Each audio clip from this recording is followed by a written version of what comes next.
Alright, so in the previous slide we saw one example of something where you had to hack the password to some website.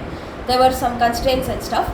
So we will draw the state space tree for that in this segment. So state space tree is basically you listing all the possibilities but in a hierarchical manner. So see, because this was just a 3-digit password, if I asked you to solve this manually, you would just write out all possible binary strings of length 3000001 up to 111, and then you would strike out whichever is invalid and you would give me the rest, which is fine because this is a short short password relatively.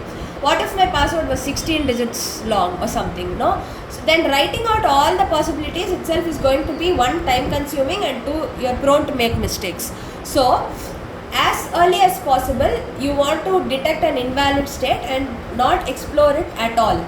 So for that we use this thing called a state space trees. So initially you have dash dash dash, meaning you don't know any digit of the password. So you explore one step at a time, meaning one digit at a time. So the two possibilities at this stage are 0 dash dash and 1 dash dash. Again you explore this, you will get 0 0 dash and 0 1 dash.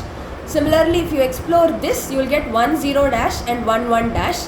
Now you see that this 1 1 dash is already violating your constraint that there should be at least 2 zeros. So you will not explore this 1 1 dash any further. Whereas all these three are, so far there is no violation of the constraint, so you will explore these further. This can give you 0 0 1 or 0 0 0. This can give you a 0 1 0 or a 0 1 1. But you notice that a 0 1 1 again violates your constraint, so you will reject this, so to speak. This again gives you two options. This one is valid, this one is invalid.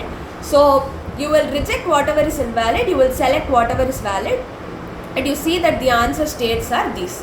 So this is what we call a state space tree. So you take a constraint satisfaction problem and you start dealing with it one variable at a time. So in this step we only looked at x1, the first character, here x1 and x2, the first two characters, here x1, x2, x3. So you will start looking at it one variable at a time. You will explore the possibilities which look promising, which do not violate any constraint so far. And whenever you come across a violation, you will stop it right then and there. You will not explore this node at all further. So this is a state space tree.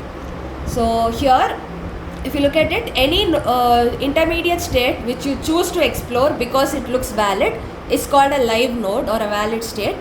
Anything which you choose not to explore is called a dead node, because obviously it's invalid, so you're not going to look at it, so we call it dead. And finally the valid answers at the leaf level are called answer states. So that is a state space tree.